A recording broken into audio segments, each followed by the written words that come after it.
Law school complete होने के बाद आपको एनरोलमेंट कैसे करवाना है उसका पूरा ए टू जेड प्रोसीजर डिस्कस करेंगे। फॉर्म कैसे भरा जाता है उसको डिस्कस करेंगे।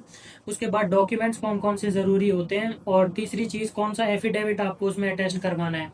तो इन सारी चीज़ों को डिटेल में डिस्कस करेंगे। अगर आपने मेरे इस चैनल को सब्सक्राइब नहीं करा है तो कर लीजिए, क्योंकि मैं लॉ स्टूडेंट्स और फ्रेश एडवोकेट्स के लिए ऐसा हेल्पफुल कंटेंट लाता रहता हूँ। तो दोस्तों, लॉ स्कूल कंप्लीट होने के बाद आपको किसी भी स्टेट बार काउंसिल में अपने आप को एनरोल करना पड़ता है एज एन एडवोकेट। फिर आप एक रजिस्टर्ड एडवोकेट हो जाते हैं। पर वो आपके पास एक परमानेंट लाइसेंस नहीं होता। एनरोलमेंट आपके पास कोई परमानेंट लाइसेंस नहीं है। ये आपको खाली 2 साल का टाइम देता है, जिसमें आपको एआईबी क्लियर करना पड़ता है। उसके बाद आपको सीओपी मिलता है, फिर आप फुल टाइम प्रैक्टिस कर सकते हैं एज एन एडवोकेट। तो दोस्तों, एनरोलमेंट करने के लिए आपके पास कौन कौन से डॉक्यूमेंट होने चाहिए उनके बारे में मैं आपको पहले बता देता हूँ। सबसे पहले आपको कॉलेज से प्रोविजनल सर्टिफिकेट लेना है। वो एक प्रोविजनल डिग्री की तरह होती है, ओरिजिनल। आपको वो सबमिट करनी है फॉर्म के साथ। दूसरी चीज, आपके पास अटेंडेंस सर्टिफिकेट होना चाहिए। थर्ड, आपके पास कैरेक्टर सर्टिफिकेट होना चाहिए। फोर्थ, आपको आधार कार्ड की अपनी फोटो कॉपी सबमिट करनी है। फुल सेमेस्टर की मार्कशीट्स आपको सबमिट करनी है। 5 ईयर में आपको 10 सेमेस्टर की मार्कशीट्स करनी पड़ेंगी, और 3 ईयर वाले में आपको 6 सेमेस्टर्स की मार्कशीट सबमिट करनी पड़ेगी, उनकी फोटोकॉपी। और 10 ट्वेल्थ की आपको मार्कशीट सबमिट करनी पड़ेगी। और एफिडेविट, जिसके बारे में मैं आपको बाद में बताऊंगा कैसे मिलेगा, कहाँ से मिलेगा। और लास्टली, आप कास्ट सर्टिफिकेट अपना ऐड कर सकते हैं उसमें, अगर आपके पास है। तो दोस्तों, ये बीसीडी का फॉर्म है। ये मैं आपको ए टू जेड बताऊंगा किस तरीके से आपको फिल करना है, और ये आप बीसीडी की वेबसाइट पर जाकर डाउनलोड कर सकते हैं, या फिर आप बीसीडी में फिजिकली विजिट करके भी आप इसको फॉर्म को ला सकते हैं।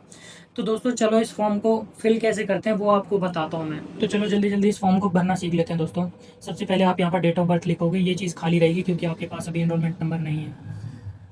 उसके बाद आप यहाँ पर अपना नाम लिखोगे, यूनिवर्सिटी का नाम लिखोगे यहाँ पर, और अपना पासिंग ईयर। सपोज आपने 26 में करी है तो 2026 आप लिख देंगे यहाँ पर। फिर उसके बाद इस पेज पे हम यहाँ पर लिख देंगे, यहाँ पर यस पे टिक कर देंगे अगर हमारी यूनिवर्सिटी रिकॉग्नाइज्ड है बीसीआई से। नेक्स्ट पेज पे चलते हैं। दोस्तों, यहाँ पर 10 ट्वेल्थ में आप अपना सीबीएसई बोर्ड लिख देंगे, जो भी आपका बोर्ड है 10th और 12th में। इस चीज़ को आप खाली छोड़ देंगे। पासिंग ईयर लिख देंगे 10th और 12th का। उसके बाद आप यहाँ पर अपनी परसेंटेज लिख देंगे और मार्क्स लिख देंगे, कितने में से कितने मार्क्स आए थे आपके। सपोज करिए आपके यहाँ पर 69% आए, और उसको आप एक्स एक्स एक्स अपॉन में 500 ऐसे करके आप यहाँ पर अपने मार्क्स लिख देंगे। सेम 12th में करना है। उसके बाद आप यहाँ पर अपना कॉलेज का नाम लिख देंगे यहाँ पर, कॉलेज या यूनिवर्सिटी। सपोज करिए आपने डीयू से करा है, ठीक है। फिर उसके बाद आपको पूरा 10 सेमेस्टर का आपको यहाँ पर ईयर, मान लीजिए आपने फर्स्ट सेमेस्टर करा जून में करा, सपोज कर लीजिए, और ईयर लिख देंगे उसमें 2020। उसके बाद जैसे जैसे जिस जिस सेमेस्टर को आपने जिस जिस मंथ में और ईयर में करा वो सारी चीज़ सारे लिख देंगे यहाँ पर। फिर उसके बाद मार्क्स, टोटल कितने मार्क्स का एग्ज़ाम था, मान लीजिए 600 या फिर 500। सेमेस्टर में चेंजेस भी होते हैं तो आपको उसी हिसाब से लिखना है। कितने मार्क्स आए थे आपके, मान लीजिए 400 मार्क्स आए। फिर उसके बाद उसमें परसेंटेज लिख देंगे, कितनी परसेंटेज आई। सीजीपीए वाले सेक्शन को आप खाली छोड़ सकते हैं। उसमें मार्क्स ऑफ 10 को सारा टोटल करने के बाद मान लीजिए आपके बन रहे हैं 4000 कुछ। तो फिर आप आउट ऑफ टोटल इनका जो टोटल होगा उसको कर देंगे 6000, मान लीजिए इसको। पूरा टोटल करने के बाद आपकी जितनी भी परसेंटेज बनेगी आप यहाँ पर उसे लिख देंगे। सीजीपीए वाला यहाँ खाली रहेगा। देन हम आगे बढ़ेंगे, उसमें आप कैटेगरी को अपनी सेलेक्ट कर लेंगे, जो भी आपकी कैटेगरी है। यहाँ पर आपका सिग्नेचर आएगा इस जगह पर। उसके बाद हम आगे बढ़ेंगे। दोस्तों, यहाँ पर आपकी अपनी पासपोर्ट साइज फोटो आ जाएगी, और मैं भी बताऊंगा आपको किसका यहाँ पर अटेस्ट भी करवाना है आपको, क्योंकि यहाँ पर आपको 2 एडवोकेट्स लगेंगे। उसमें से किसी एक एडवोकेट जिसका एक्सपीरियंस 10 साल से ऊपर का है उसका यहाँ पर स्टैम्प भी लगेगा उस फोटो के ऊपर। दोस्तों, फिर आगे बढ़ते हैं। यहाँ पर आप अपना नाम लिख देंगे, अपना जेंडर लिखेंगे, परमानेंट एड्रेस आ जाएगा, नंबर आ जाएगा। उसके बाद आप इसको सेम एज अबव लिख सकते हैं अगर आपके पास एक ही एड्रेस है तो। फिर यहाँ पर आप अपनी ईमेल एड्रेस लिख देंगे।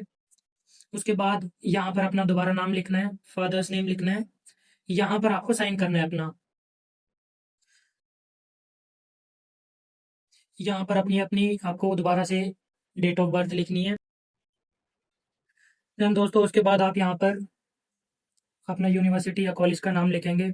आप अपना कोर्स लिखेंगे या BLLB या फिर LLB। उसके बाद आपको यहाँ पर ईयर लिखना है, लाइक 2021 से 2026 तक, उस तरीके से लिखना है। डिग्री आपको मिल गई है नहीं मिली है उसके बारे में लिख देंगे। यहाँ पर आप अगर आपको प्रोविजनल मिल गई है तो लिख सकते हैं डिग्री टेकन। उसके बाद फोर्थ वाले में अब आपका आएगा दोबारा से कॉलेज का नाम और यूनिवर्सिटी का नाम। फिफ्थ में यहाँ पर आप लिख सकते हैं एक्चुअल अटेंडेंस। सिक्स वाले में आपको लिखना है ड्यूरेशन 3 साल की थी या फिर 5 साल की थी आपकी लॉ डिग्री। उसके बाद मीडियम लिख देंगे यहाँ पर, हिंदी या इंग्लिश जो भी है। सेवेंथ में आपका यहाँ पर आ जाएगा यहाँ पर आप NA लिख सकते हैं, नॉट अवेलेबल। और फिर उसके बाद आपको यहाँ पर अपना सिग्नेचर भी करना है, इस एरिया में आपको सिग्नेचर भी करना है आपका। उसके बाद नाइन्थ वाले में भी आप लिखेंगे NA, नॉट अवेलेबल, और यहाँ पर अपना सिग्नेचर। ये सब में फिर NA आएगा, यहाँ sign, NA, sign, NA, sign. एक बार आप पढ़ के करेंगे तो बेहतर रहेगा। यहाँ पर भी NA, साइन, NA, साइन। दोस्तों फिर हम अगले पेज पे चलेंगे। और दोस्तों आपको इस वाले सेक्शन में अपनी ग्रेजुएशन डिटेल्स लिखनी है। जैसे अगर आपने BA करी है तो आप अपने यहाँ पे डिटेल्स लिख देंगे। फिर उसके बाद नेक्स्ट 2 पेजेस दोस्तों मेरे पास मिसिंग है तो मैं आपको स्क्रीनशॉट डाल रहा हूँ। आपके पास जो ये 8th वाला पॉइंट है, आप इसमें ये चीज़ें ज़रूर लिखना है। प्रोविजनल सर्टिफिकेट आपको अटैच करना है इस डॉक्यूमेंट के साथ। Attendance come character certificate original, photo copies of Aadhaar card, 10 semesters marksheet, 10th class and 12th class marksheet, affidavit and caste certificate if available. और दोस्तों फिर ये दोनों पेजेस में बाकी के साइंस करने के बाद फिर आप इस वाले पेज पर आ जाना। फिर यहाँ पर आपको 2 एडवोकेट जो मैंने आपको बताया था उसमें से एक एडवोकेट का यहाँ पर पूरा नाम आएगा, यहाँ पर चैम्बर नंबर आएगा, कोर्ट का नाम आएगा साकेत, जैसे कि यहाँ पर आप अपना नाम लिखेंगे। फिर उसके बाद यहाँ पर लिखा जाएगा bears a good, bears a good moral character. यहाँ पर D नंबर आ जाएगा आपके जो एडवोकेट होंगे। उसके बाद यहाँ पर उनका कॉन्टैक्ट नंबर आ जाएगा और यहाँ पर आप उनका स्टैंप लगवा देना। तो दोस्तों उसी तरीके से आपको नेक्स्ट वाला भी फिल करना है और यहाँ पर अपना सिग्नेचर जरूर कर देना। और दोस्तों उसी तरीके से आपको ये वाला फॉर्म भी फिल करना है, लेकिन यहाँ पर दूसरे एडवोकेट का नाम आएगा। सेम तरीके से सारी चीज़ें फिल करनी है। उसके बाद हम आगे चलते हैं, यहाँ पर अपना सिग्नेचर कर देना। उसके बाद फिर से आगे चलेंगे, यहाँ पर आप अपना नाम लिखेंगे, फादर्स नेम। यहाँ पर आप अपनी एज लिख देंगे, जितनी भी आपकी एज होगी, 20, 25 जितनी भी है। फिर उसके बाद दोबारा से यूनिवर्सिटी का नाम, आपको डिग्री कौन से ईयर में मिली, 26 जैसे कि अभी के लिए ले सकते हैं। फिर उसके बाद हम सीधा डायरेक्ट नीचे आ जाएंगे, यहाँ पर आप अपना फिर से नाम लिखेंगे दोबारा से, फादर्स नेम। फिर हम आगे चलेंगे, यहाँ पर आप लिख सकते हैं अपना कॉलेज के बारे में, दिल्ली लॉ ग्रेजुएट, यहाँ पर टिक करेंगे। जो बाहर से हैं वो यहाँ पर टिक करेंगे। उसके बाद दोस्तों ये सारी चीज़ें हैं जो मैंने आपको मेन मेन बता दी हैं, इनको अगर ना भी देखो तो चलेगा। जो बाहर वाले लोग हैं दिल्ली से बाहर जिनका रेजिडेंस है तो उनके लिए ये पॉइंट ज़्यादा ज़रूरी है, इस पे ध्यान रखना। उसके बाद हम आगे चलते हैं, इस वाले फॉर्म में आपको कुछ नहीं लिखना है। उसके बाद हम और आगे चलेंगे, यहाँ पर अपना नेम लिखेंगे, फादर्स नेम, अपना पूरा प्रॉपर एड्रेस लिखेंगे, यहाँ पर ईयर लिख देंगे जिसमें आपको एनरोल होना है। और उसके बाद यहाँ पर आपको एकेडमिक ईयर जिसमें आपने डिग्री ली है, जैसे कि अभी के लिए यहाँ पर लिखेंगे 25, 26। उसके बाद यहाँ पर अपना सिग्नेचर करने के बाद यहाँ पर दोबारा से नाम, address, your phone number, email ID. उसके बाद हम आगे चलेंगे, यहाँ पर दोस्तों अपना दोबारा से नाम लिखना है, फादर्स नेम लिखना है, फुल एड्रेस लिखना है और यहाँ पर अपना सिग्नेचर कर देना है। उसके बाद हम फिर से आगे चलेंगे, यहाँ पर आप अपनी पासपोर्ट साइज फोटो लगाएं। और दोस्तों पासपोर्ट साइज फोटो में ध्यान रखना कि आपका पूरा कोट अटायर होना चाहिए और आपके पास ब्लैक टाई होनी चाहिए उस फोटो के अंदर। फिर उसके बाद यहाँ पर दोबारा से नाम, father's name, Aadhaar card number, full address, यहाँ पर अपना मोबाइल नंबर, यहाँ पर date of birth, blood group और यहाँ पर अपना सिग्नेचर। बाकी चीज़ें आप नो टिक कर देना यहाँ पर।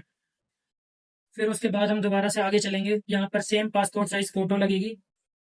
फिर से यहाँ पर आप अपना ब्लॉक लेटर्स में नाम लिखेंगे, फादर्स नेम, अपनी एज लिखेंगे पूरी और डेट ऑफ बर्थ। तो दोस्तों उसके बाद आपको यहाँ पर इन तीनों ऑप्शंस में एनए लिख देना है। यहाँ पर अपनी मदर का नाम ब्रैकेट में mother half share, father's name father and half share आपको इसी तरीके से लिख देना है यहाँ पर सेम भी, और बोथ रेजिडेंस ऑफ, यहाँ पर आपका फुल एड्रेस जहाँ पर भी वो रहते हैं। और दोस्तों यहाँ पर ये आपका पूरा फॉर्म फिल हो गया है। तो दोस्तों ये पूरा फॉर्म फिल होने के बाद बारी आती है एफिडेविट की। तो दोस्तों एफिडेविट आप किसी भी कोर्ट में जाके नोटरी वाले एडवोकेट से बोलेंगे कि मेरे को एनरोलमेंट के लिए एफिडेविट बनवाना है, तो वो खुद बना देंगे, उसमें आपको मेहनत करने की जरूरत नहीं है। लेकिन अगर आपको फिर भी नहीं मिलता है तो आप इस वीडियो के नीचे कमेंट कर देना, मैं उसके पूरे फॉर्मेट को बता दूंगा कि आपको किस तरीके से फॉर्मेट ड्राफ्ट करना है और उसको अपने ऊपर अपना साइन करना है उसके ऊपर। तो दोस्तों ये पूरा फॉर्म सबमिट जब आप बीसीडी में फिजिकली करने जाओगे तो वहां पर आपको 750 रुपीज की फीस देनी पड़ेगी।